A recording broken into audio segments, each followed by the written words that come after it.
Hello साथियों, नमस्कार। मैं हूं सुजीत कुमार। आप सभी को आपके अपने यूट्यूब चैनल मैथ्स वाला पे स्वागत करता हूं। दोस्तों, इस लेक्चर में हम लोग क्लास 12th का NCERT का एक्सरसाइज 3.1 मैट्रिक्स चैप्टर का लेके आए हैं और एक्सरसाइज 3.1 का एक से लेकर जहां तक भी क्वेश्चन दिया गया हो उस सब का हम लोग इसमें सॉल्यूशन देखेंगे। और जो भी बच्चे को क्लास 12th का कंप्लीट सिलेबस पढ़ना हो तो मेरे चैनल मैथ्स वाला को सब्सक्राइब कर ले, वीडियो को लाइक शेयर कमेंट कर दे। तो चलिए हम लोग NCERT का एक्सरसाइज 3.1 का क्वेश्चन नंबर 1 से शुरू करते हैं। क्या कह रहा था दोस्तों, देखिए आपको क्वेश्चन नंबर फर्स्ट में एक आपको मैट्रिक्स दिया गया है, ठीक है। और उस मैट्रिक्स में आपको कहता है फर्स्ट में the order of matrix A, यानी ए का ऑर्डर क्या है इसके बारे में आपको बात करना था। उसी से टोटल नंबर ऑफ एलिमेंट्स क्या है, right the elements A13, A21, A22, A23 and A23 को, मतलब कि हमको इसका एलिमेंट्स निकालना था दोस्तों, ठीक है। तो सबसे पहले हम लोग मैट्रिक्स का जो क्लास किए थे, मैट्रिक्स का डिफिनीशन जो देखे थे दोस्तों, अगर हम लोग एक मैट्रिक्स अगर लेते थे इस तरीके के, हालांकि यह कितने ऑर्डर का है तो इसको आप R1 कहते हो, इसको R2 कहते हो, इसको R3 कहते हो। यानी इसमें रो क्या है, 3 है, कॉलम नंबर 1 है, कॉलम नंबर 2 है, कॉलम नंबर 3 है, कॉलम नंबर 4 है। यानी यहाँ कॉलम क्या है दोस्तों, तो आपको कॉलम यहाँ 4 है। यानी कहने का मतलब इसका ऑर्डर है 3x4, यानी 3 रो है और 4 क्या है, कॉलम है।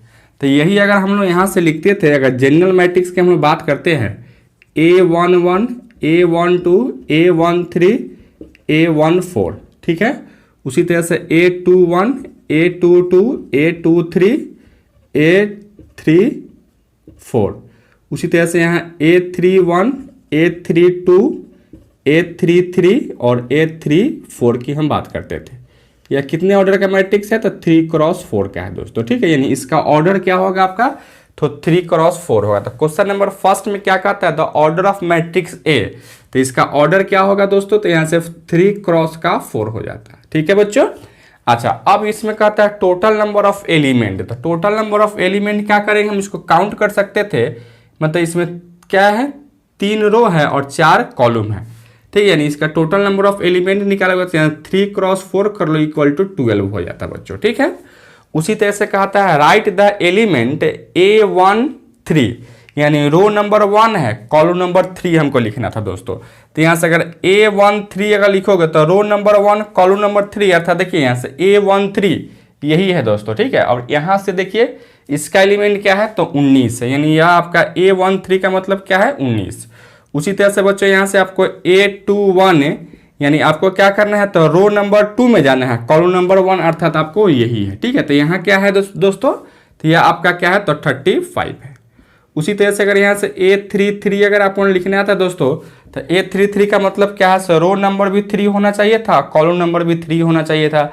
तो इसको देखिए और इसको देखिए क्या है यहाँ से, तो A33 का मतलब आपको यही है, अर्थात यहाँ से माइनस का 5 है बच्चों, ठीक है। उसके बाद में आइए आपको A क्या है, A24, यानी रो नंबर 2 चाहिए था, कॉलम नंबर 4 चाहिए था। तो A24 का मतलब यह था दोस्तों, ठीक है। तो यहाँ से देखिए यह क्या है, तो आपको यही है, यानी क्या लिखोगे यहाँ से दोस्तों, तो यहाँ से 12 लिख लोगे। उसी तरह से यहाँ से एक और है क्या आपको, तो A23, यानी रो नंबर 2 और कॉलम नंबर 3 चाहिए था। तो देखिएगा यहाँ से रो नंबर 2 A23 आपका यही था, रो नंबर 2 है, कॉलम नंबर 3 है। तो यहाँ क्या है दोस्तों, तो आपको यही है, यानी यहाँ इसको लिख सकते हो 5/2।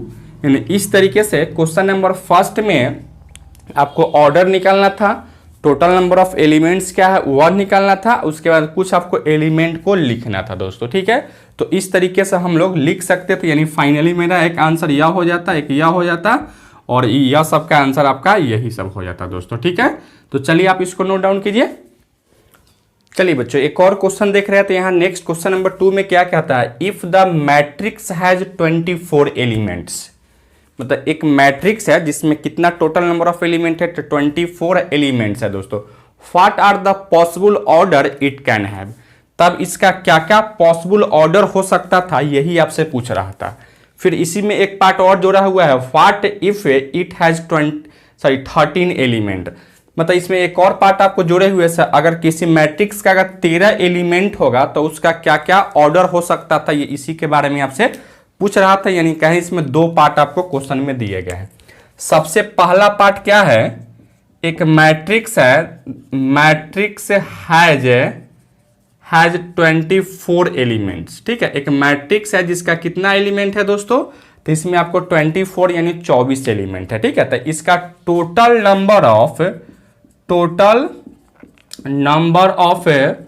Order, total number of possible order, ठीक है, यानी इसका कितना ऑर्डर पॉसिबल हो सकता था, यही आपसे पूछ रहा था। ठीक है, तो ऑर्डर हम लोग कैसे लिखते हैं, तो ऑर्डर अगर मान लो किसी ऑर्डर हम लोग लिखते हैं m क्रॉस n में। ठीक है, किस में लिखते हैं, m क्रॉस n में, जहां m क्या होता था तो नंबर ऑफ रो होता था और n क्या होता था तो नंबर ऑफ कॉलम होता था, और यही क्या होता था तो टोटल नंबर ऑफ एलिमेंट हो जाता था। कहने का मतलब क्या है, से जितना टोटल नंबर ऑफ एलिमेंट होता था उसी को हम क्या करते थे तो फैक्टर में लिखते थे दोस्तों। ठीक है, उसी को क्या करते थे हम लोग तो फैक्टर में हम लोग लिखते थे। ठीक है, तो यहाँ आपको क्या है तो 24 एलिमेंट है, तो इसको फैक्टर में लिखो तो क्या लिखोगे, एक तो आप लिख सकते हो 1 गुना 24 लिख सकते हो, उसके बाद में यहाँ से 2 गुना 12 लिख सकते हो, उसी तरह से यहाँ से क्या लिखोगे दोस्तों, यहाँ से 3 गुना 8 लिख सकते हो। क्या 8 में अगर 3 में 8 से गुना करता 24 हो जाता। इसके बाद में हम यहाँ से लिख सकते हैं 4 गुने 6 लिख सकते हो दोस्तों। अच्छा, उसके बाद में क्या लिखो, यहाँ से 6 गुने 4 लिख सकते हो, फिर 6 का 24 हो जाता है। इसके बाद आप लिख सकते हो यहाँ से 8 गुने 3 लिख सकते हो, उसके बाद यहाँ से 12 गुने 2 लिख सकते हो, उसके बाद यहाँ से 24 गुना 1 लिख सकते हो। ठीक है, यानी इसमें टोटल ऑर्डर पॉसिबल ऑर्डर जो है से आपको इतना ही ऑर्डर होगा। एक 1 गुने 24 आप लिख सकते हो, 2 गुने 12, 3 गुने 8, और यहाँ से 4 गुने 6, 6 गुने 4, 8 गुने 3, 12 गुने 2 और 24 गुने 1 लिख सकते हो। यानी इसमें टोटल ऑर्डर पॉसिबल ऑर्डर जो है से आपको इसको इतना लिख सकते हो दोस्तों। ठीक है, लेकिन अब आइए यहाँ से यह सेकेंड पार्ट है, अगर किसी एलिमेंट का अगर आपको क्या हो तो 13 एलिमेंट हो, ठीक है, किसी भी मैट्रिक्स का। ठीक है, तो ए मैट्रिक्स हैज 13 एलिमेंट्स, तो अगर 13 एलिमेंट्स अगर होगा दोस्तों तो इसका total number of possible order क्या हो सकता था, तो इसको आप लिख सकते थे 1 गुना 13, या कहें अब कोई फैक्टर नहीं हो सकता था, या आप लिख सकते हो 13 गुना 1 लिख सकते थे। यानी दो ही यहाँ क्या है तो ऑर्डर पॉसिबल था दोस्तों। ठीक है, इसको समझने में किसी कोई डाउट है, एनीवन? चलिए आप इसको नोट डाउन कीजिए। चलिए दोस्तों एक और क्वेश्चन देख रहे हैं, तो क्वेश्चन नंबर 4। क्वेश्चन नंबर 3 को स्किप कर गए हैं क्योंकि क्वेश्चन नंबर 3 जो है क्वेश्चन नंबर 2 जैसा ही था, तो आप उसको क्वेश्चन नंबर 3 को सोल्व करेंगे और आंसर उसका कमेंट करेंगे दोस्तों। ठीक है, अब आते हैं क्वेश्चन नंबर 4 में क्या करता है, construct 2x2 matrix Aij whose elements is given by. अब हमको क्या करना था दोस्तों, इसमें हमको 2x2 मैट्रिक्स का कंस्ट्रक्ट करना था, यानी हमको मैट्रिक्स को बनाना था। ठीक है, और उसका एलिमेंट हमको दिया गया है Aij equal to I plus j, यहां दिया गया यह क्या है तो है दोस्तों I प्लस j का होल स्क्वायर होल बटा 2 आपको दिया गया था दोस्तों। ठीक है, तो सबसे पहले हमको यहाँ क्या करना क्या था दोस्त, तो यहाँ से आपको 2x2 का हमको मैट्रिक्स बनाना था। ठीक है, तो 2x2 का अगर मैट्रिक्स आपको बनाना था तो यहाँ आप क्या कर लोगे, A इक्वल टू हम लोग 2x2 का एक मैट्रिक्स ले लेते हैं, जनरल मैट्रिक्स। क्या लिखोगे यहाँ से A11, A12, A21, A22 ले लेते हैं, या कितने ऑर्डर का मैट्रिक्स है तो 2x2 का मैट्रिक्स है दोस्तों। ठीक है, अब आपको यहाँ से दिया गया था Aij equal to I plus j का होल स्क्वायर बटा में 2 आपको दिया गया है बच्चों। ठीक है, अब यहां से आप देखो, यहां से अगर Aij है तो यहाँ A11 अगर निकालोगे, क्या किए हैं बच्चों, यहां से I के जगह पर भी 1 है और j के जगह पर भी 1 है। क्या लिखोगे यहाँ से 1 प्लस 1 का होल स्क्वायर बट्टा में 2 इक्वल टू 2 का स्क्वायर बट्टा में 2 इक्वल टू 4 बट्टा में 2 इक्वल टू 2 लिख सकते हो। उसी तरह से यहाँ से A12 की बात करोगे तो यहाँ क्या लिखोगे, I के जगह पर 1 है, j के जगह पर 2 है, यानी 1 प्लस का 2 का होल स्क्वायर बट्टा में 2 इक्वल टू 3 का स्क्वायर बट्टा में 2 इक्वल टू 9 बट्टा में 2 लिख सकते हो बच्चों। उसी तरह से यहाँ से A21 इक्वल टू क्या लिखोगे, यहाँ I के जगह पर 2 रखोगे और J के जगह पर 1 डालेंगे, ठीक है। यानी क्या लिखोगे यहाँ से, तो 2 प्लस का 1 का होल स्क्वायर बट्टा में 2 इक्वल टू 3 का होल स्क्वायर बट्टा में 2 इक्वल टू 9 बट्टा में 2 लिख सकते हो। उसी तरह से यहाँ से A22 का वैल्यू अगर निकालोगे तो A22 इक्वल टू क्या लिखोगे, यहाँ से 2 प्लस 2 का होल स्क्वायर बट्टा में 2 यानी 4 का स्क्वायर बट्टा में 2 इक्वल टू 16 बट्टा में 2 इक्वल टू क्या लिखो बच्चों, तो 8 लिख सकते हो। यहाँ तक किसी को कोई डाउट है? अब यहाँ से हम क्या कर लेंगे, A इक्वल टू जो मैट्रिक्स जो माने थे A11 का वैल्यू क्या है, यहाँ से तो 2 है तो 2 डालेंगे। A12 का वैल्यू क्या है, यहाँ से 9/2 है तो 9/2 डालोगे। उसी तरह से A21 का वैल्यू क्या है, तो 9/2 है और A22 का वैल्यू क्या है, तो यहाँ से 8 है दोस्तों, ठीक है। तो यही आपका क्या है, तो 2 क्रॉस 2 का मैट्रिक्स बन गया, जो कि हमको फाइंड आउट करना था बच्चों, ठीक है। चलिए आप इसको नोट डाउन कीजिए। चलिए बच्चों एक और क्वेश्चन देख रहे हैं, तो क्वेश्चन नंबर 4 जैसा ही था, आपको उसमें भी क्या कहा था क्वेश्चन नंबर 4 में, तो 2 क्रॉस 2 का मैट्रिक्स को कंस्ट्रक्ट करना था, ठीक है, जिसका एलिमेंट हमको दिया गया था। उसी तरह से बच्चों यहाँ से 3 क्रॉस 4 का आपको मैट्रिक्स कंस्ट्रक्ट करना है, यानी 3 रो होना चाहिए था और 4 कॉलम होना चाहिए था, वह मैट्रिक्स आपको कंस्ट्रक्ट करना है, बनाना था दोस्तों, ठीक है। तो सबसे पहले यहाँ से हम लोग जो मैट्रिक्स हमको बनाना था उस मैट्रिक्स को हम यहाँ से मान लेते हैं, लेट A इक्वल टू वैसा मैट्रिक्स जिसमें 3 रो हो, ठीक है। यानी क्या लिखोगे यहाँ से A11 A12 A13 और A14। उसी तरह से A21 A22 A23 A24। उसी तरह से यहाँ से A31 A32 A33 और यहाँ से A34 हम मान लिए, ठीक है। यह एक मैट्रिक्स है जिसका 3 रो है और 4 कॉलम है बच्चों। यही मैट्रिक्स को हमको फाइंड आउट करना था। बस हम क्या कर लेते, यह सब एलिमेंट का अगर वैल्यू हम निकाल लेते बच्चों, और वैल्यू निकाल के इसी मैट्रिक्स में हम पुट कर देते, तो वही मेरा फाइनली क्या होता, तो आंसर हो जाता दोस्तों, ठीक है। तो इसको निकालने के लिए आपको एक जनरल एलिमेंट्स हमको दिया गया था दोस्त। क्या दिया गया है यहाँ से, तो यहाँ दिया गया था Aij equal to 1/2 mod of -3i अब प्लस का j आपको दिया गया है, ठीक है। तो यहाँ से हम क्या लिखेगा, A11 का वैल्यू अगर हमको फाइंड आउट करना होगा, यानी i के जगह पर 1 j के जगह पर भी 1 डालोगे। क्या लिखोगे बच्चों, यहाँ से 1/2 इंटू -3 इंटू i के जगह पर 1 अब प्लस का 1 इक्वल टू क्या लिखोगे, 1/2 माइनस का 3 प्लस का 1 इज इक्वल टू 1/2 और यहाँ से माइनस का 2 इक्वल टू 2/2। मॉड का मतलब क्या होता है, निगेटिव नंबर को भी पॉजिटिव कर देता है, अर्थात यहाँ वैल्यू क्या होगा, 1 हो जाता है।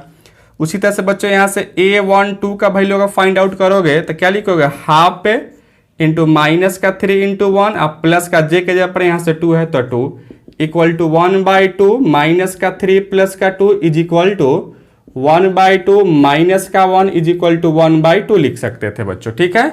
उसी तरह से यहाँ से A13 का अगर वैल्यू आप निकालोगे तो A13 का मतलब क्या है, i के जगह पर आप 1 डालोगे और j के जगह पर 3 डालोगे। क्या लिखोगे यहाँ से 1/2 इंटू माइनस का 3 इंटू 1 प्लस का 3 लिख सकते हो इक्वल टू 1/2 इंटू माइनस का 3 प्लस का 3 equal to 1/2 into 0 is equal to 0 लिख सकते हो बच्चों।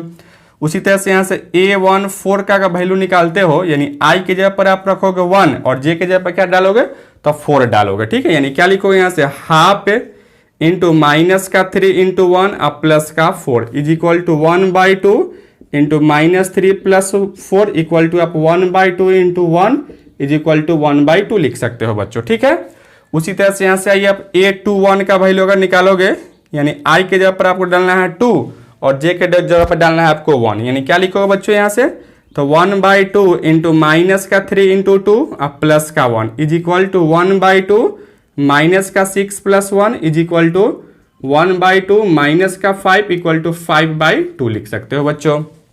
इसके बाद में यहाँ से A22 का वैल्यू अगर फाइंड आउट करोगे तो क्या लिखोगे, i के जगह पर भी 2 डालना है और j के जगह पर भी 2 डालना है, यानी 1/2 इंटू -3 इंटू 2 अब प्लस का 2 is equal to 1/2 into minus का 6 प्लस का 2 इज इक्वल टू 1/2 माइनस का 4 इक्वल टू 4/2 इक्वल टू 2 लिख सकते हो बच्चों, ठीक है। यहाँ तक किसी को डाउट है एनीवन? अच्छा, अब यहाँ से क्या कर लेते हो, इसको आगे बढ़ाते हो मेरे दोस्त।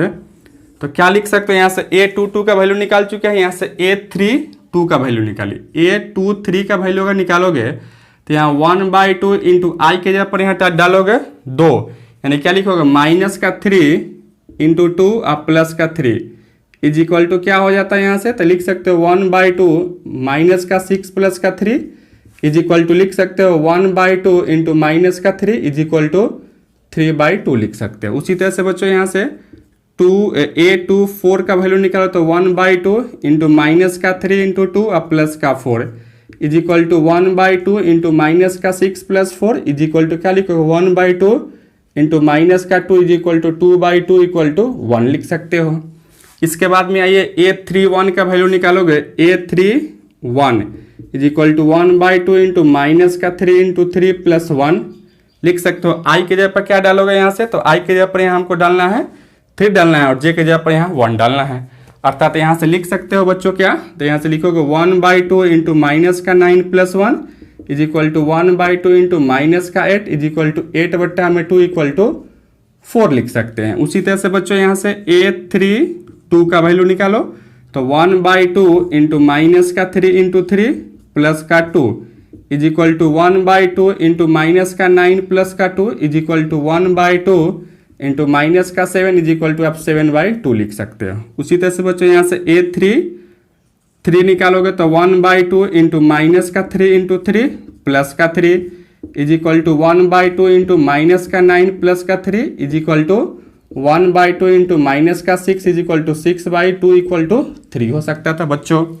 इसके बाद में यहाँ से A34 का वैल्यू निकालोगे, ठीक है, लास्ट का वैल्यू निकालोगे, क्या लिखोगे यहाँ से 1/2 इंटू -3 इंटू 3 प्लस का 4 इज इक्वल टू 1/2 -9 प्लस का 4 is equal to 1/2 into -5 is equal to 5/2 लिख सकते हो।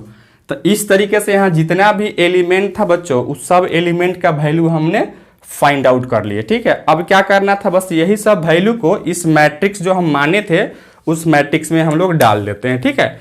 तो डालोगे तो क्या लिखोगे बच्चों यहाँ से A इक्वल टू, देखिएगा यहाँ से A11 का वैल्यू क्या निकाले हैं यहाँ 1, A12 का वैल्यू क्या निकाले हैं तो यहाँ 1/2 है, A13 का वैल्यू क्या है दोस्तों तो यहाँ से 0 है, A14 का वैल्यू क्या है तो यहाँ से 1/2 है, ठीक है बच्चों। इसका A21 का वैल्यू क्या है तो यहाँ से 5/2 था तो 5/2। इसके बाद में यहाँ से A22 का वैल्यू क्या है तो A22 का वैल्यू यहाँ से 2 है तो 2 लिखोगे। उसी तरह से A23 का वैल्यू क्या है बच्चों तो यहाँ से 3/2 है तो 3/2। A24 का वैल्यू क्या है तो 1 है। A31 का वैल्यू क्या है बच्चों तो यहाँ से 4 है। A32 का वैल्यू क्या है तो यहाँ से 7/2 है। A33 का वैल्यू क्या है तो यहाँ से 3 है और A34 का वैल्यू क्या है तो 5/2 है बच्चों। तो यही आपका क्या होगा तो 3x4 का मैट्रिक्स बन गया, यही मेरा आंसर हो जाता। किसी को समझने में दिक्कत है एनीवन? सोनू जी आपको, राहुल नहीं ना, चलिए आप इसको नोट डाउन कीजिए। चलिए बच्चों एक और क्वेश्चन देख रहे थे, क्वेश्चन नंबर 6 में क्या कह रहा है तो find the value of x y and z from the following equation. मतलब कि हमको एक इक्वेशन दिया गया था, मैट्रिक्स इक्वेशन दिया गया है और इसमें कहता है एक्स वाई और जेड का वैल्यू हमको निकालना था बच्चों, ठीक है। तो यहां से देखिए आपको इक्वेशन क्या दिया गया था, तो इक्वेशन आपको यही दिया गया, एक मैट्रिक्स है जिसका एलिमेंट है 4 3 x 5 equal to y z 1 और 5। ये भी आपका क्या है तो 2x2 का है, ये भी आपका 2x2 का है दोस्तों, ठीक है। तो इसको आपको सोल्व करके x y z का वैल्यू हमको फाइंड आउट करना है। तो सबसे पहले हम लोग बात करेंगे से इसमें दिया क्या गया था बच्चों, तो आपको यहां से दिया गया है 4 3 x और 5 इक्वल टू y z 1 और 5 दिया गया था दोस्तों, ठीक है। हम लोग जब इक्विलिटी ऑफ टू मैट्रिक्स की हम लोग बात कर रहे थे तो कोई भी दो मैट्रिक्स एक दूसरे के इक्वल तभी होता था जब दोनों का ऑर्डर क्या हो बच्चों तो सेम हो। दोनों का ऑर्डर क्या है तो सेम है। अगर दोनों का ऑर्डर अगर सेम हो जाता था तो करस्पॉन्डिंग एलिमेंट इक्वल होता था। कहने का मतलब क्या है बच्चों, अगर कोई भी दो मैट्रिक्स है, सपोज करो यहां से A B C और D कोई मैट्रिक्स है जिसका ऑर्डर क्या है तो 2x2 है, यही किसके बराबर है तो एक और मैट्रिक्स है x y z और यहाँ से मान लेते हो एस के बराबर है। ठीक है बच्चों, अब ये भी क्या है, तो दोनों एक दूसरे के ऑर्डर दोनों का क्या है, तो सेम ही है।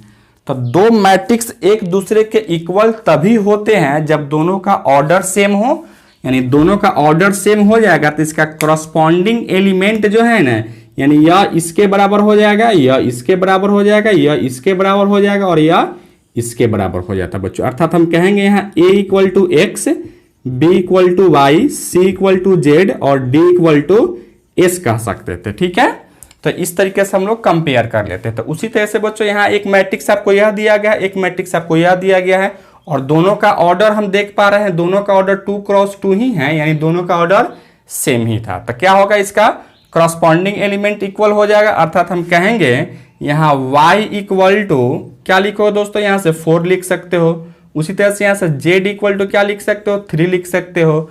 उसी तरह से यहाँ से x इज इक्वल टू क्या लिखोगे बच्चों, तो x इज इक्वल टू यहाँ से 1 लिख सकते हो। ठीक है, तो इस तरीके से यहाँ x का, y का और z का वैल्यू हमको मिल गया। इस तरीके से हम वैल्यू फाइंड आउट कर लेंगे। ठीक है बच्चों, ठीक है। अब आते हैं हम लोग क्वेश्चन नंबर सेकेंड में।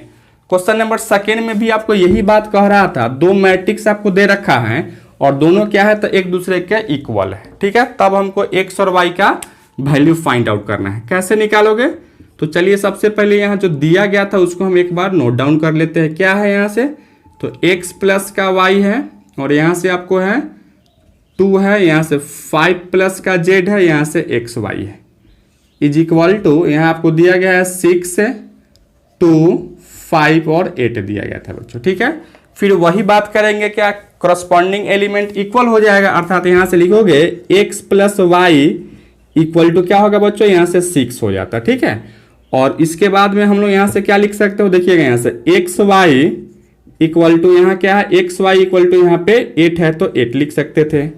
उसके बाद में यहाँ पे 5 plus z, 5 plus z equal to क्या है, यहाँ से 5 है तो यह 5 से 5 कैंसिल होता है तो जेड का वैल्यू क्या मिल गया, तो यहाँ से 0 मिल गया बच्चों। तो यहाँ से जेड का तो वैल्यू 0 आपको मिल गया, लेकिन इसको आप इक्वेशन फर्स्ट मानिए और इसको इक्वेशन सेकेंड मानते हैं, यानी एक्स और वाई का वैल्यू हमको निकालना था। ठीक है, तो एक्स और वाई का जो वैल्यू हमको निकालना था, तो कैसे निकालोगे एक्स और वाई का वैल्यू, तो देखिए हम लोग क्या जानते हैं, यहाँ से एक्स माइनस वाई का अगर होल स्क्वायर अगर लिखना चाहेंगे तो क्या इसको लिख सकते हो दोस्तों, क्या लिखोगे यहाँ से, तो एक्स प्लस वाई का होल स्क्वायर और माइनस का 4xy, देखिए तो लिख सकते हैं या नहीं लिख सकते हैं दोस्तों, बिल्कुल लिख सकते थे। ठीक है, या x माइनस वाई का whole square is equal to x plus y का होल स्क्वायर माइनस 4xy लिख सकते हो। तो यहाँ से देखो x प्लस वाई का वैल्यू क्या है, यहाँ से 6 है तो 6 का स्क्वायर करोगे तो 36 माइनस 4 इंटू एक्स वाई का वैल्यू क्या है बच्चों, तो 8 है। तो यानी यहाँ क्या लिखोगे, इंटू 8 इक्वल टू 36 माइनस का 8 में 4 से गुना करते 8 चौका 32 होता है, इक्वल टू यहाँ से लिख सकते हो 4, यानी x माइनस वाई का होल स्क्वायर इक्वल टू 4 हो गया। तो x minus y equal to क्या होगा बच्चों, तो 2 हो जाता है। इसको इक्वेशन आप थर्ड मान लेते हैं। अब इक्वेशन 1 और इक्वेशन 3 को अगर हम सोल्व करेंगे तो क्या एक्स वाई का वैल्यू निकलता है या नहीं निकलता है बच्चों, तो बिल्कुल निकल जाता है। ठीक है, तो चलिए हम लोग क्या कर लेते हैं, तो इक्वेशन फर्स्ट और इक्वेशन सेकेंड को सोल्व करते हैं। ठीक है बच्चों, क्या यहाँ से solving equation first and equation third. Equation first क्या है, तो x plus y is equal to 6 दिया गया है और यहाँ से x minus y equal to आपको 2 दिया गया है। दोनों को अगर जोड़ते हो तो y से y कैंसिल हो जाता है, x और x यहाँ से 2x इज इक्वल टू 8 लिख सकते हो। तो x का वैल्यू क्या होगा, यहाँ से 4 हो जाता है और यही x का वैल्यू अगर इक्वेशन फर्स्ट में डालते हो, फ्रॉम इक्वेशन फर्स्ट में डालते हो तो क्या हो जाता है, यहाँ x plus y is equal to 6 है तो यहाँ से 4 प्लस वाई इक्वल टू 6, तो y इक्वल टू क्या हो जाता है, तो 2 हो जाता है। तो इस तरीके से मेरे दोस्त x का वैल्यू आपको 4, y का वैल्यू आपको 2 और z का वैल्यू आपको क्या मिल गया, तो 0 मिल गया। तो इस तरीके से हम लोग इस क्वेश्चन को सोल्व कर लिए। अब क्वेश्चन नंबर 6 में आपको 3 क्वेश्चन दिए गए थे। क्वेश्चन नंबर फर्स्ट और क्वेश्चन नंबर सेकेंड आपको बता दिया गया है, क्वेश्चन नंबर थर्ड आप सेम सोल्व करेंगे बच्चों। ठीक है, चलिए आप इसको नोट डाउन कीजिए। चलिए बच्चों क्वेश्चन नंबर 7 में आते हैं। सेम वही क्वेश्चन है जो क्वेश्चन नंबर 6 में था, वहां एक्स वाई जेड का वैल्यू निकालना था और यहाँ आपको ए बी सी और डी का वैल्यू आपको निकालना था दोस्तों। ठीक है, तो चलिए आप लोग इसको निकालने का प्रयास कीजिए, जल्दी जल्दी आप निकालिए दोस्तों।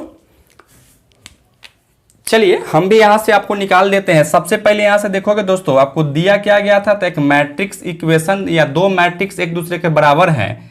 एक आपका मैट्रिक्स का एलिमेंट है यहाँ से a minus b, 2a plus का c, यहाँ से 2a माइनस का b और यहाँ से 3c प्लस का d इक्वल टू आपको दिया गया था यहाँ से माइनस का 1, 5, 0 और 13 दिया गया था दोस्तों। ठीक है, यह मैट्रिक्स देख रहे थे तो यह भी आपका 2 क्रॉस 2 का है, यह भी आपका 2 क्रॉस 2 का है। तो कोई भी दो मैट्रिक्स एक दूसरे के इक्वल तभी होते हैं जब उसका दोनों का ऑर्डर सेम हो। यहाँ देख रहे हैं दोनों का ऑर्डर भी सेम था, उसके बाद में करस्पॉन्डिंग एलिमेंट इक्वल होता है दोस्तों। ठीक है, अर्थात यहाँ से a माइनस बी है तो यहाँ से a minus b equal to क्या है, इसका करस्पॉन्डिंग एलिमेंट तो माइनस का 1 है। इसको इक्वेशन फर्स्ट मान लीजिए। उसी तरह से यहाँ से 2a प्लस का c इक्वल टू क्या है बच्चों, तो 5 है, इसको इक्वेशन सेकेंड मान लेते हैं। और यहाँ से 2a माइनस का b इक्वल टू क्या है बच्चों, 0, इसको इक्वेशन आप थर्ड मान लेते हो। और यहाँ से 3c आप प्लस का d इक्वल टू क्या है, यहाँ से 13 है, तो इसको इक्वेशन 4 मान लेते हैं बच्चों। ठीक है, अब इक्वेशन 1, 2, 3 और 4 को एक एक करके हम सोल्व करेंगे और सोल्व करके यहाँ से a, b, c और d का वैल्यू हम निकालेंगे।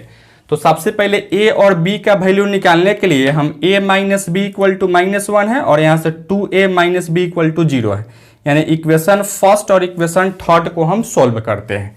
ठीक है मेरे दोस्त, तो क्या लिखोगे यहाँ से, solving equation first and equation third हम सोल्व कर रहे थे।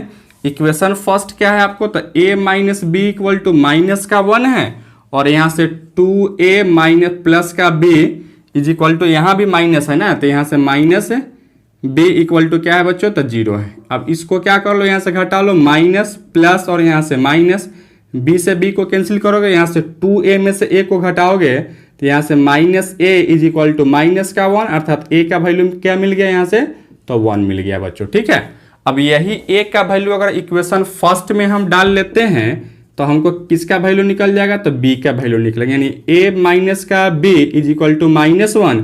तो सॉरी यहाँ क्या है, a के जगह पर 1 है तो 1 minus b equal to minus का 1, तो 1 plus 1 is equal to b, यानी b का वैल्यू क्या मिल गया बच्चों, तो यहाँ से आपको 2 मिल गया, यानी a का वैल्यू आपको 1 मिला और b का वैल्यू क्या मिल गया, तो 2 मिल गया। ठीक है, तो इस तरीके से हम a और b को वैल्यू निकाल लिए। अब आते हैं c और d का वैल्यू निकालने के लिए। तो c और d का वैल्यू निकालने के लिए हम लोग क्या करते हैं, आप इसको देखिए, यहाँ से c और d का वैल्यू अगर आप निकालना चाहते हो तो देखिए यहाँ से क्या है बच्चों, यहाँ से तो यहाँ इक्वेशन सेकेंड में देख रहे हैं 2a प्लस c है। a का वैल्यू अगर यहाँ हम डाल देते हैं तो c का वैल्यू निकलेगा क्या, तो बिल्कुल निकल जाता। तो चलिए हम लोग फ्रॉम इक्वेशन 2 करते हैं।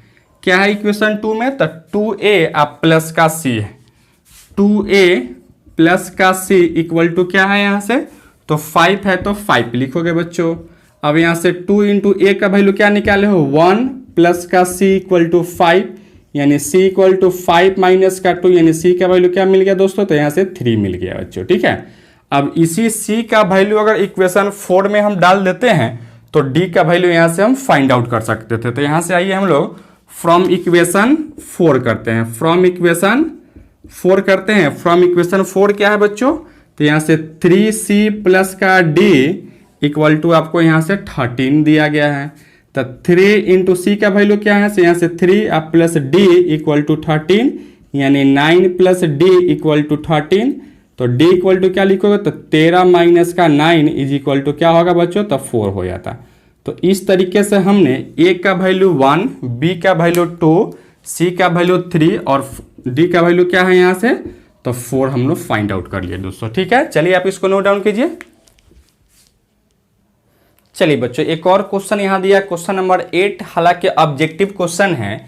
एक आपको मैट्रिक्स दिया गया है a equal to aij m cross n is a square matrix, यानी इसी मैट्रिक्स को स्क्वायर मैट्रिक्स हम तब कहेंगे, कुछ ऑप्शन दिया गया है m is less than n, m is greater than n, m equal to n and none of this.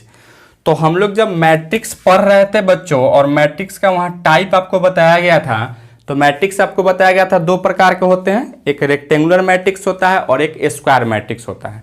Rectangular matrix उसी मैट्रिक्स को कहते थे जिसमें number of row and number of column एक दूसरे के बराबर नहीं होता था तो उसको हम क्या कहते थे, रेक्टेंगुलर मैट्रिक्स कहते थे। जैसे मैं मान लो यहाँ ए कोई एक मैट्रिक्स था AIJ और इसका M क्रॉस N क्या था, ऑर्डर था, तो इस मैट्रिक्स को आप रेक्टेंगुलर मैट्रिक्स तभी कहते थे जब M इक्वल टू या कहें if M does not equal to N के बराबर होता था, तो यह मैट्रिक्स क्या कहलाता था, तो इज कॉल्ड, इसको हम लोग कहते थे रेक्टेंगुलर मैट्रिक्स, रेक्टेंगुलर मैट्रिक्स कहते थे। वैसा मैट्रिक्स में number of row and number of column एक दूसरे के बराबर नहीं होता था तो रेक्टेंगुलर मैट्रिक्स कहलाता था। और यही मैट्रिक्स को अगर यहाँ से AIJ M क्रॉस N, इसी मैट्रिक्स को स्क्वायर मैट्रिक्स हम तब कहते थे जब number of row and number of column एक दूसरे के इक्वल हो जाता था तो इज कॉल्ड क्या कहलाता था, तो यह आपको स्क्वायर मैट्रिक्स कहलाता था दोस्तों, ठीक है। यानी स्क्वायर मैट्रिक्स होने के लिए, यही मैट्रिक्स स्क्वायर मैट्रिक्स होने के लिए number of row and number of column क्या हो, तो इक्वल होगा, तभी यह मैट्रिक्स क्या कहलाएगा, तो स्क्वायर मैट्रिक्स कहलाएगा। अर्थात यह ऑप्शन नंबर सी जो देख रहे थे दोस्तों, यह ऑप्शन नंबर सी क्या है, तो करेक्ट है। कोई भी मैट्रिक्स स्क्वायर मैट्रिक्स तभी कहलाएगा जब उसका number of row and number of column equal हो, तो उसको हम स्क्वायर मैट्रिक्स कहेंगे बच्चों, ठीक है। चलिए आप इसको नोट डाउन कीजिए। चलिए बच्चों एक और क्वेश्चन यहां से हम देख पा रहे थे, कहता है which of the given values of x and y make the following pair of matrices are equal. कहने का मतलब आपको यह जो मैट्रिक्स हमको दिया गया था, एक मैट्रिक्स यह था और एक मैट्रिक्स यह था, इसमें कहता है एक्स और वाई का वैसा कौन सा मान होगा, कौन से वैल्यू के लिए यह दोनों मैट्रिक्स क्या है, तो एक दूसरे के इक्वल हो जाता है, ठीक है। या हम कहें यहाँ भी आपको एक्स और वाई का मान ही निकालना था, जो कि इनडायरेक्टली रूप से आपसे कह रहा था। इसमें ऑप्शन भी आपको कुछ दे रखा है। ऑप्शन नंबर ए में है एक्स का मान -1/3, वाई का मान आपको 7 है। बी में दिया गया था नॉट पॉसिबल टू फाइंड, मतलब यह इसका हम वैल्यू नहीं निकाल सकते थे। उसी तरह से सी में दिया गया वाई इक्वल टू 7 और एक्स इज इक्वल टू -2/3, और ऑप्शन नंबर डी में दिया गया x इज इक्वल टू -1/3 और y इक्वल टू -2/3 आपको दिया गया था, ठीक है। तो चलिए हम लोग यहाँ से देख लेते हैं इसका वैल्यू क्या होगा। तो सबसे पहले हम लोग क्या कर लेते हैं, यह जो मैट्रिक्स हमको दिया गया था इसमें 3x प्लस का y, यहाँ से 5, यहाँ y प्लस 1 और यहाँ से 2 माइनस का 3x, और यहाँ आपको क्या दिया गया है, तो आपको 0, y माइनस का 2, 8 और यहाँ से 4 दिया गया है। हम इस दोनों को इक्वल के बराबर लेके चलते हैं, ठीक है। और इक्वल के बराबर लेके चलते हैं और एक्स और वाई का वैल्यू निकालेंगे और यहाँ ऑप्शन में मैच करेंगे। अगर ऑप्शन मैच कर गया तो ठीक है, ऑप्शन मैच नहीं किया तो हम कहेंगे क्या से इसका हम लोग नहीं निकाल सकते थे इसका वैल्यू, ठीक है बच्चों। अच्छा अब यहाँ से देखो वही चीज़ यहाँ से आपको क्या है, 2x2 का मैट्रिक्स है, ये भी आपका 2x2 का मैट्रिक्स है। तो दो मैट्रिक्स एक दूसरे के इक्वल तभी होते हैं जब दोनों का ऑर्डर क्या हो, सेम हो। अब दोनों का ऑर्डर अगर सेम हो जाते हैं तो करस्पॉन्डिंग एलिमेंट भी इक्वल हो जाते हैं बच्चों, ठीक है। तो यहाँ देखिए यहाँ क्या है, 3x प्लस का y है, यानी क्या लिखो यहाँ से 3x प्लस का y इज इक्वल टू इसका करस्पॉन्डिंग एलिमेंट क्या है बच्चों, यहाँ से 0, इसको इक्वेशन फर्स्ट मान लो। उसी तरह से यहाँ से क्या है, तो इसका 5 है और यहाँ क्या लिखोगे, तो y माइनस का 2 है दोस्तों, ठीक है। तब y का वैल्यू अगर निकालोगे तो इस y को अगर इस -2 को इधर लाते हो तो 5 प्लस का 2 इज इक्वल टू वाई, अर्थात तो y का वैल्यू क्या हो गया यहाँ से, तो 7 हो गया, ठीक है मेरे दोस्त।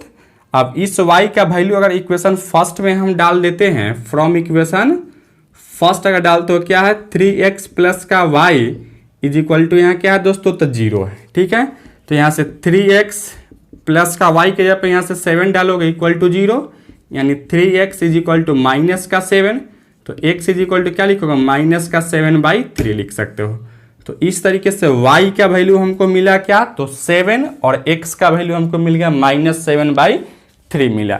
तो चलिए हम लोग इसमें ऑप्शन में मिलाते हैं। सबसे पहले ऑप्शन नंबर देखिए यहाँ x का वैल्यू यहाँ से -7/3, x का वैल्यू -1/3 है, यहाँ x का वैल्यू नहीं है, x का वैल्यू यहाँ से -2/3 और यहाँ x का वैल्यू -1/3, यानी x का वैल्यू कहीं -7/3 है ही नहीं, अर्थात हम कहेंगे क्या, ऑप्शन नंबर बी जो है बच्चों वो करेक्ट है, यानी नॉट पॉसिबल टू फाइंड, यानी x का वैल्यू और y का वैल्यू क्या है, तो फाइंड नहीं कर सकते हैं, अर्थात कहेंगे x का वैल्यू उसमें आ ही नहीं रहा था दोस्तों, ठीक है। तो चलिए आप इसको नोट डाउन कीजिए फटाफट। चलिए बच्चों एक और क्वेश्चन आते हैं, क्वेश्चन नंबर 10 जो कि एक्सरसाइज 3.1 का क्वेश्चन नंबर लास्ट है। और यह बहुत बहुत बहुत इंपॉर्टेंट क्वेश्चन है और बहुत अच्छा क्वेश्चन भी है दोस्तों। इसमें हालांकि ये भी एक ऑब्जेक्टिव क्वेश्चन ही है।